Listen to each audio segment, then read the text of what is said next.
नमस्कार साथियों, मैं कुलदीप कुमावत स्वागत करता हूं मेरे यूट्यूब चैनल के स्टडी सेंटर पर। साथियों, आज महत्वपूर्ण विषय लेकर आप उपस्थित हुए हैं। साथियों, जो नेट पाठ्यक्रम में जो 10वीं इकाई है उसमें एक व्यंग्यात्मक कहानी जुड़ी हुई है, जामुन का पेड़, जिसके लेखक है कृष्ण चंद्र। तो साथियों, इस कहानी का अपन आज इस वीडियो में अध्ययन करेंगे, लेखक के बारे में उनका परिचय जानेंगे।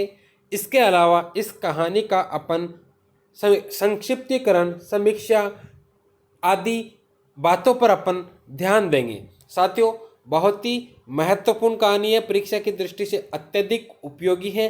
देखते हैं जामुन का पेड़, कृष्ण चंद्र। यह साथियों इनका छायाचित्र है। और साथियों, एक महत्वपूर्ण बात कि चैनल को सब्सक्राइब, लाइक, कमेंट और शेयर जरूर करें। साथियों, आपके कमेंट्स बहुत कम आते हैं, जितने आप कमेंट करोगे उतना ही प्रोत्साहन हमें मिलता रहेगा। देखते हैं सबसे पहले लेखक परिचय की तरफ जाते हैं। तो कृष्णचंद्र का जन्म 23 नवंबर 1914 को पाकिस्तान के वजीराबाद में हुआ था और उनका देहांत 8 मार्च 1977 को मुंबई में हुआ था। कहानी का सार कुछ यूं है। कहीं किसी प्रदेश में सचिवालय में एक जामुन का पेड़ था। अंधड़ आया, पेड़ गिरा और उस पेड़ के नीचे एक शख्स दब गया। पेड़ काटकर हटवाने के लिए वाणिज्य विभाग ने कृषि विभाग को फाइल भेजी तो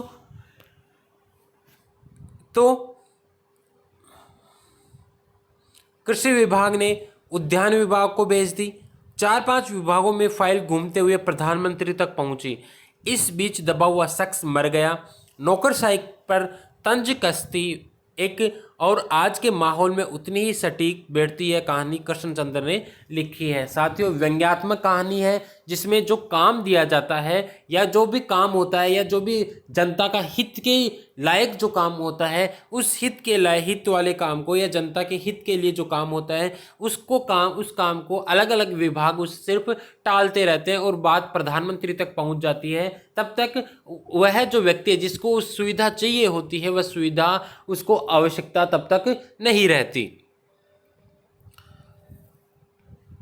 कहानी का उद्देश्य क्या है कि इस कहानी के माध्यम से लेखक ने सरकारी कर्मचारियों और अधिकारियों में फैली अकर्मण्यता, एक महत्वपूर्ण बात है कि इनकी काम करने की इनकी लालसा नहीं है, अकर्मण्यता पर भी करारा व्यंग्य किया है। हर विभाग अपनी जिम्मेदारी को दूसरे विभाग पर तरह तरह के बहाने डाल लेता है। फाइल एक विभाग से दूसरे विभाग तक घूमती रहती है किंतु परिणाम कुछ नहीं निकलता। प्रस्तुत कहानी सरकारी विभागों की लापरवाही और जिम्मेदारी से मुंह मोड़ने की प्रवृत्ति को उजागर करती है। इस तरह की कार्यशैली के अंतर्गत अनावश्यक नियमों का उल्लेख कर विभाग अपनी जिम्मेदारी को एक दूसरे पर थोप देते हैं। आगे हैं। प्रस्तुत कहानी में जामुन का पेड़ देश की समस्याओं का प्रतीक है। कि जो जामुन का पेड़ है वो किसका प्रतीक बताया गया, प्रतीकात्मक शैली में लिखी गई कहानी है।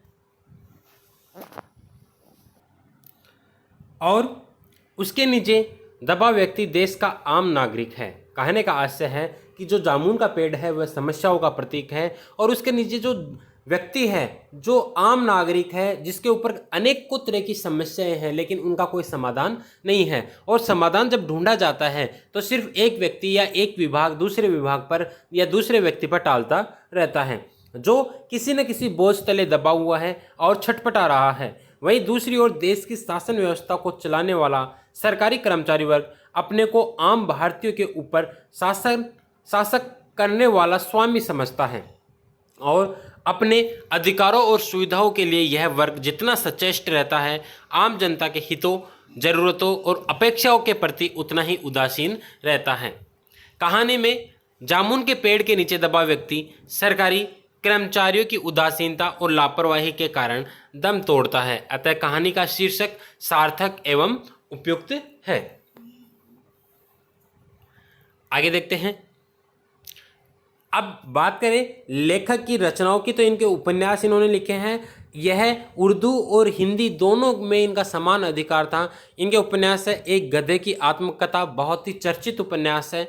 एक वायलिन, समुंदर के किनारे एक गधा, नेफा में तूफान की कलियां, कार्निवाल, एक गधे की वापसी, गद्दार, सपनों का कैदी, सफ़ेद फूल, प्यास, यादों के चिनार, मिट्टी के सनम, बहुत चर्चित उपन्यास है मिट्टी के सनम, रेत का महल, कागज़ की नाव, चांदी का घाव दिल, दौलत और दुनिया, प्यासी धरती, प्यासे लोक और पराजय। इसके बाद में देखते हैं अपन कहानियों पर नज़र डालते हैं। तो कहानियां हैं इनकी नज़ारे, जिंदगी के मोड़ पर, टूटे हुए तारे, अन्नदाता, तीन गुंडे, समुंदर दूर है, अजंता से आगे, हम वहसी है, मैं इंतज़ार करूँगा, दिल किसी का दोस्त नहीं, किताब का कफन, तलिस्मे ख्याल और जामुन का पेड़, जो अपन इस कहानी में पढ़ेंगे। इस वीडियो में जानेंगे जामुन के पेड़ के बारे में। साथियों, बहुत ही चर्चित कहानी है, देखते हैं जामुन का पेड़। रात को बड़े जोर का अंधड़ चला। सेक्रेटेरिएट के लॉन में जामुन का एक पेड़ गिर पड़ा। सुबह जब माली ने देखा तो उसे मालूम हुआ कि पेड़ के नीचे एक आदमी दबा पड़ा है। माली दौड़ा दौड़ा चपरासी के पास गया, चपरासी दौड़ा दौड़ा क्लर्क के पास गया और क्लर्क दौड़ा दौड़ा सुप्रीडेंट के पास गया। मतलब एक व्यक्ति दूसरे व्यक्ति पर, दूसरा व्यक्ति तीसरे व्यक्ति पर, एक विभाग दूसरे विभाग पर, दूसरा विभाग तीसरे विभाग पर। मिनटों में ही गिरे हुए पेड़ के नीचे दबे आदमी के इर्द गिर्द मजमा इकट्ठा हो गया। बेचारा जामुन का पेड़ कितना फलदार था, एक क्लर्क बोला। मतलब उसे उस व्यक्ति की चिंता नहीं, उस व्यक्ति से ज़्यादा उसे उस जामुन के पेड़ की चिंता है। समस्याएं दिखती तो है लेकिन समस्याओं का समाधान नहीं होता। इसकी जामुन कितनी रसीली होती है, दूसरा क्लर्क बोला। मैं फलों के मौसम में झोली भर के ले जाता था, मेरे बच्चे इसकी जामुनें कितनी खुशी से खाते थे, तीसरा क्लर्क का यह कहते हुए गला भर आया। मगर यह आदमी, माली ने पेड़ के नीचे दबे आदमी की तरफ इशारा किया। हाँ, यह आदमी सुप्रीडेंट यह आदमी सुप्रीडेंट सोच में पड़ गया। सुप्रीडेंट विचार करता है, पता नहीं जिंदा है कि मर गया। एक चपरासी ने पूछा।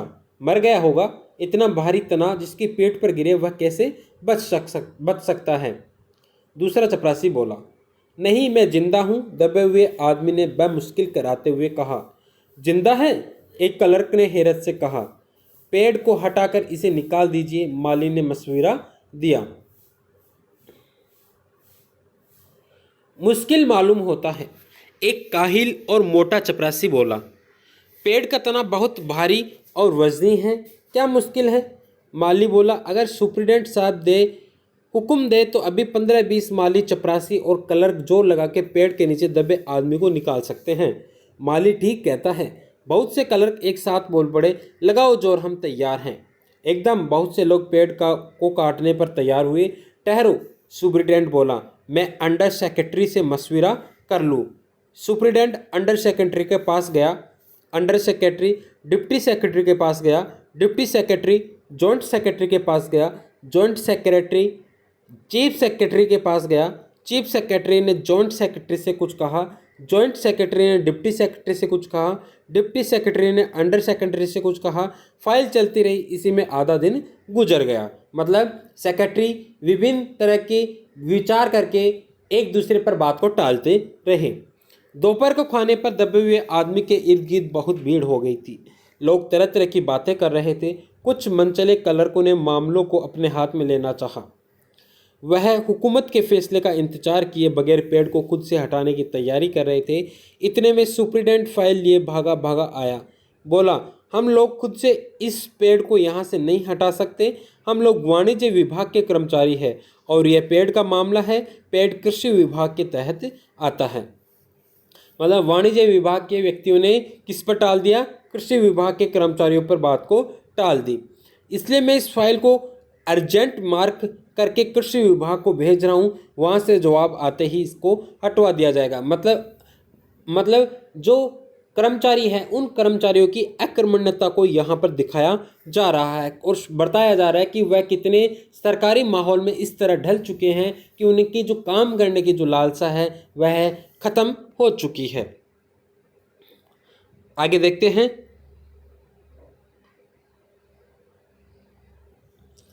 दूसरे दिन कृषि विभाग से जवाब आया कि पेड़ हटाने की जिम्मेदारी तो वाणिज्य विभाग की ही बनती है।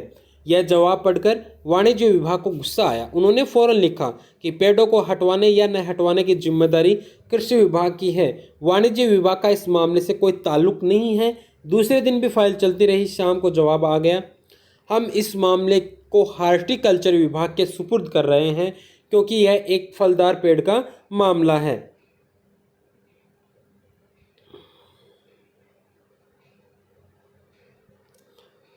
यह एक फलदार पेड़ का मामला है और कृषि विभाग सिर्फ अनाज और खेतीबाड़ी के मामलों में फैसला करने का हक रखता है। जामुन का पेड़ एक फलदार पेड़ है, इसलिए पेड़ हार्टिकल्चर विभाग के अधिकार क्षेत्र में आता है। रात को माली ने दबे हुए आदमी को दाल भात खिलाया।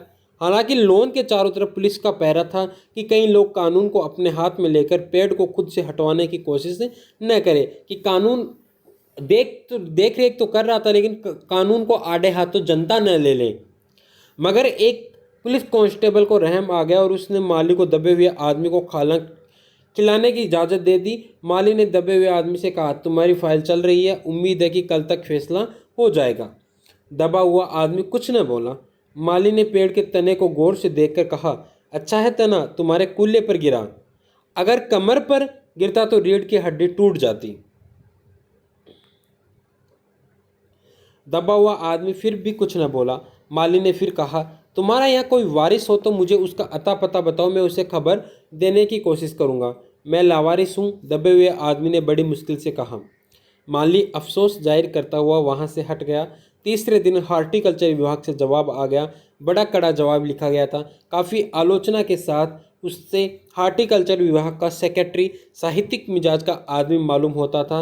उसने लिखा था, हैरत है, इस समय जब पेड़ लगाओ स्कीम बड़े पैमाने पर चल रही है, हमारे मुल्क में ऐसे सरकारी अफसर मौजूद हैं जो पेड़ काटने की सलाह दे रहे हैं, वह भी एक फलदार पेड़ को, और वह भी जामुन के पेड़ को, जिसके फल जनता बड़े चाव से खाती है। हमारा विभाग किसी भी हालत में इस फलदार पेड़ को काटने की इजाज़त नहीं दे सकता। अब क्या किया जाए? एक मनचाहे मलचने ने कहा, अगर पेड़ नहीं काटा जा सकता तो इस आदमी को काट कर निकाल लिया जाए। यह देखिए, उस आदमी ने इशारे से बताया, अगर इस आदमी को बीच में से यानी धड़ की जगह से काटा जाए तो आदमी इधर से निकल आएगा और आधा उधर से बाहर आ जाएगा और पेड़ भी वहीं का वहीं रहेगा। मगर इस तरह से तो मैं मर जाऊंगा, दबे हुए आदमी ने ऐतराज किया। यह भी ठीक कहता है, क्लर्क बोला। आदमी को काटने का नायाब तरीका पेश करने वाले ने एक पुख्ता दलील पेश की। आप जानते नहीं हैं, आजकल प्लास्टिक सर्जरी के जरिए धड़ की जगह से इस आदमी को फिर से जोड़ा जा सकता है। अब फाइल को मेडिकल डिपार्टमेंट में भेज दिया गया। मेडिकल डिपार्टमेंट ने फ़ौरन इस पर एक्शन लिया और जिस दिन फाइल मिली उसने उसी दिन विभाग के सबसे काबिल प्लास्टिक सर्जन को जांच के लिए मौके पर भेज दिया गया। सर्जन ने दबे हुए आदमी को अच्छी तरह टटोलकर उसकी सेहत देखकर खून का दबाव, सांस की गति, दिल और फेफड़ों की जांच करके रिपोर्ट भेज दी। और इस आदमी का प्लास्टिक ऑपरेशन तो हो सकता है और ऑपरेशन कामयाब भी हो जाएगा, मगर आदमी मर जाएगा। लिहाजा यह सुझाव भी रद्द कर दिया गया। रात को माली ने दबे हुए आदमी के मुंह में खिचड़ी डालते हुए उसे बताया, अब मामला ऊपर चला गया है। सुना है कि सेक्रेटरीट के सारे सेक्रेटरियों को मीटिंग होगी, उसमें तुम्हारा केस रखा जाएगा। उम्मीद है सब काम ठीक हो जाएगा। दबा हुआ आदमी एक आह भरकर आहिस्ते से बोला, हमने माना कि तगाफून न करोगे, लेकिन खाक हो जाएंगे हम तुमको खबर होने तक। माली ने अचंभे से मुंह में उंगली दबाई, हैरत से बोला, क्या तुम शायर हो? दबे हुए आदमी ने आहिस्ते से सर हिला दिया। दूसरे दिन माली ने चपरासी को बताया। चपरासी ने क्लर्क को और क्लर्क ने हेड क्लर्क को। थोड़ी ही देर में सेक्रेटरीट की में यह बात फैल गई कि दबा हुआ आदमी शायर है। बस फिर क्या था, लोग बड़ी संख्या में शायर को देखने के लिए आने लगे। इसकी खबर शहर में फैल गई और शाम तक मोहल्ले मोहल्ले से शायर जमा होना शुरू हो गए। सेक्रेटरीट का लॉन भांति भांति के शायरों से भर गया। सेक्रेटरीट के कई क्लर्क और अंडर सेक्रेटरी तक, जिन्हें अदब और शायर से लगाव था, रुक गए। कुछ शायर दबे हुए आदमी को अपनी गज़लें सुनाने लगे। कई क्लर्क अपनी गज़लों पर उससे सलाह मशविरा कर मांगने लगे। जब यह पता चला कि दबा हुआ आदमी शायर है तो सेक्रेटरीट ने की सब कमेटी ने फैसला किया कि चूंकि दबा हुआ आदमी एक शायर है, लिहाजा इस फाइल का ताल्लुक न तो कृषि विभाग से है और न ही हार्टिकल्चर विभाग से। बल्कि सिर्फ संस्कृति विभाग से है। अब संस्कृति विभाग से गुजारिश की गई कि वह जल्द से जल्द इस मामले में फैसला करे और इस बदनसीब शायर को इस पेड़ के नीचे से रिहाई दिलवाई जाए। फाइल संस्कृति विभाग के अलग अलग सेक्शन से होती हुई साहित्य अकादमी के एक सचिव के पास पहुंची। बेचारा सचिव उसी वक्त अपनी गाड़ी में सवार होकर सेक्रेटरीट पहुंचा और दबे हुए आदमी से इंटरव्यू लेने लगा। तुम शायर हो? उसने पूछा। जी हाँ, दबे हुए आदमी ने जवाब दिया। क्या तकल्लुस रखते हो? अवश्य अवश्य, सचिव जोर से चीखा। क्या तुम वही हो जिसका मजमुआ एक कलाम ए अक्स के फूल हाल ही में प्रकाशित हुआ है? दबे हुए शायर ने इस बात पर सिर हिलाया। पुस्तक का नाम है ये? क्या तुम हमारी अकादमी के मेंबर हो? सचिव ने पूछा। नहीं, हैरत है, सचिव जोर से चीखा। इतना बड़ा शायर, अवस के फूल का लेखक, और हमारी अकादमी का मेंबर नहीं है? उफ उफ, कैसे गलती हो गई हमसे। कितना बड़ा शायर और कैसे गुमनामी के अंधेरे में दबा पड़ा है। गुमनामी के अंधेरे में नहीं, बल्कि एक पेड़ के नीचे दबा हुआ। भगवान के लिए मुझे इस पेड़ के नीचे से निकालिए, अभी बंदोबस्त करता हूँ, सचिव फौरन बोला। फौरन जाकर उसने अपनी विभाग में रिपोर्ट पेश की।